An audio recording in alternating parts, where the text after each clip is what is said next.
বাংলাদেশে নিযুক্ত আলজেরিয়ার রাষ্ট্রদূত আবদেল ওয়াহাব সাইদানি রোববার ২০ জুলাই সকালে ঝালকাঠির বিখ্যাত ভাসমান হাট ও পেয়ারা বাগান পরিদর্শন করেছেন।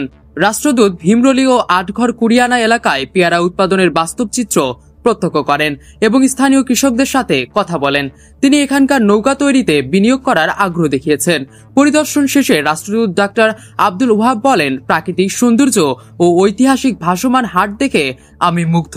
আলজেরিয়ায় পেয়ারা উৎপাদন হয় না, এখান থেকে পেয়ারা রপ্তানির সম্ভাবনা রয়েছে। বিষয়টি আলজেরিয়ার সরকার ও সংশ্লিষ্ট মন্ত্রণালয়ের সাথে আলোচনার মাধ্যমে এগিয়ে নেওয়ার চেষ্টা করবেন। তিনি আরো বলেন, ভীমরলি ও আটঘর কুরিয়ানা একটি সম্ভাবনাময় কৃষি অঞ্চল। এখানকার ভাসমান হাট ও পেয়ারা চাষাবাদ অত্যন্ত মনোমুগ্ধকর। এটি বাংলাদেশের এক অনন্য সংস্কৃতি ও অর্থনৈতিক কার্যক্রমের উদাহরণ। রাষ্ট্রদূতের সফরে ফরচুন গ্রুপের চেয়ারম্যান মিজানুর রহমান এবং বাংলাদেশ আলজেরিয়া অ্যাম্বাসেডারের সেক্রেটারি AKM সাইদাত হুসাইন উপস্থিত ছিলেন। ফরচুন গ্রুপের চেয়ারম্যান মিজানুর রহমান বলেন, আলজেরিয়ার রাষ্ট্রদূত পেয়ারা রপ্তানির সম্ভাবনা যাচাইয়ের জন্য এসেছেন। With his family, but it's almost a trade visit. So he visit our factory. আপনার তাদের ফ্যাক্টরিতেও গেছে, আমার ফ্যাক্টরিতেও গেছে, আপনাদের এখানেও আসছে। কোন ধরনের প্রসপারিটি এখানে রয়েছে।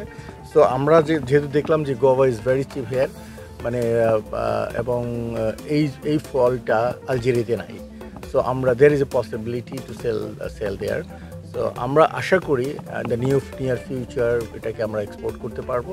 তারা সম্মত হলে আমরা পেয়ারা সংরক্ষণ ও প্রক্রিয়াজাত করে রপ্তানি করব। উল্লেখ্য, বর্ষা মৌসুমে দক্ষিণাঞ্চলে ঝালকাঠি ও পিরোজপুর জেলার বিস্তীর্ণ জলাভূমিতে গড়ে ওঠা ভাসমান পেয়ারা হাট এখন দেশের কৃষিভিত্তিক পর্যটনের অন্যতম আকর্ষণ হয়ে উঠেছে।